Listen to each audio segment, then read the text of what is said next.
Hey McGinn, welcome back. It's Mr. Lohn, and I am ready to bring you our latest read aloud.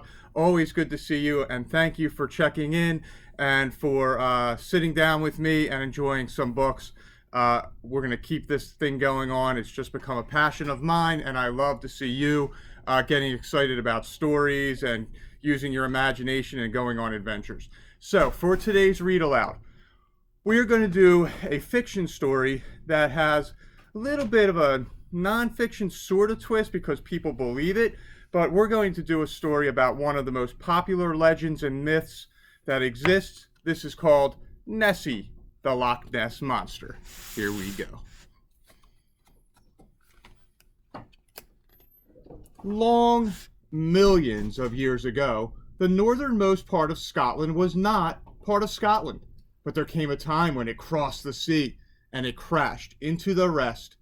The prehistoric sea monsters all rushed to escape, except, the story goes, for one named Nessie. She was always a dreamy sort of monster. Luckily, when the two parts collided, they left a large gap. This is called Loch Ness, or Loch na Beast, which is Gaelic for the Lake of the Monster. Loch Ness is so deep that you could stand 3 big bends in it and they would still not reach the top. The Statue of Liberty could dive in happily without any chance of her head hitting the bottom. And 5 jumbo jets could be placed, wingtip to wingtip, and still have room to loop the loop. Plenty of room for a monster. Here Nessie lived happily for a few million years, until 565 AD, when a man called St. Columba, who was busy converting the Scots to Christianity, shouted, "Get back!" from the bank. Nessie was surprised, but paid no attention. And for 1,000 years or more, she was left in peace to swim to and fro in the loch. Occasionally, she would also stroll amongst the hills. The monks of St. Benedict's Abbey kept a careful record of sightings. The beautiful Urquhart Castle was built beside the loch, but the people who lived there were far too busy fighting off attackers to have any time for monsters. Eventually, they left, and the castle fell into ruins. But then, in 1933, disaster struck. A road was built along the edge of the loch. The noise was frightful, what with crashing and banging and rocks splashing into the water all day long. After that came the traffic, bumper to bumper. What was a monster to do? Everywhere Nessie went, there were people. She tried to keep out of their way, but one day, while sneaking over the road for a wee wander in the heather, she was spotted by Mr. and Mrs. George Spicer from London, England. "It's loathsome, simply horrible, an abomination." And that was the end of Nessie's peaceful time.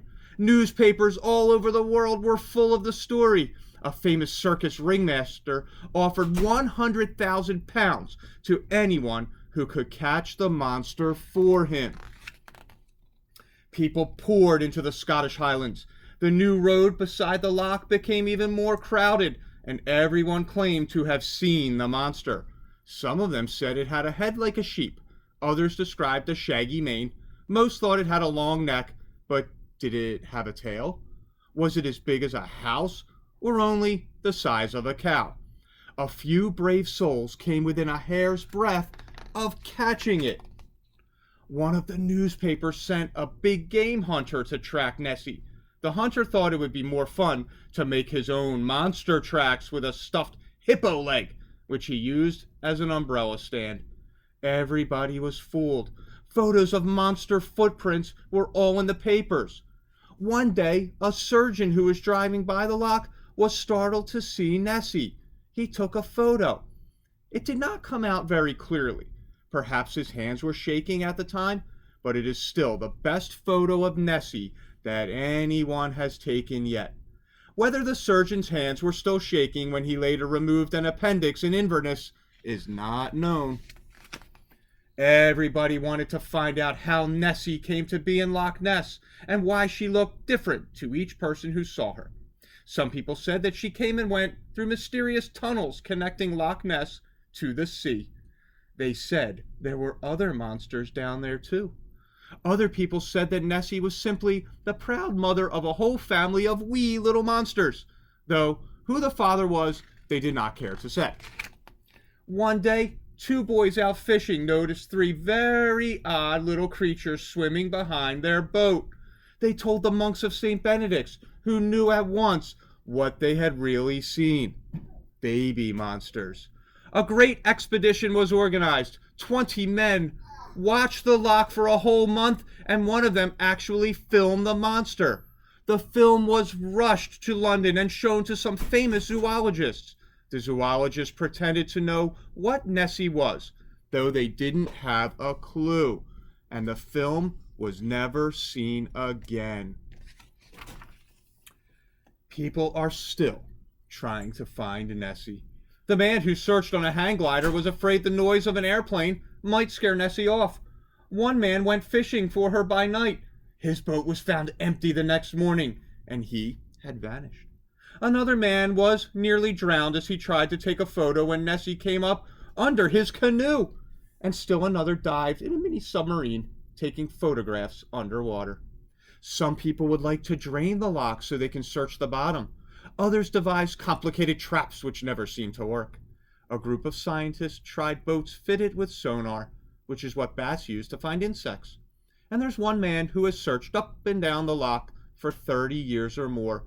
He did once catch a glimpse of Nessie, but nobody has ever got close enough to Nessie to capture her. Could it be that over the years, she has grown to rather enjoy the game of hide and seek? So boys and girls, I hope you enjoyed that read aloud today. One about mythology, a little bit about myths, what's actually called a cryptid, which is part of cryptozoology. It's animals that some people believe that exist. Bigfoot, the Yeti, Loch Ness Monster, but they've never been proven. So we'll be back with another read aloud tomorrow. You have an awesome night, McGinn, and I'll see you soon.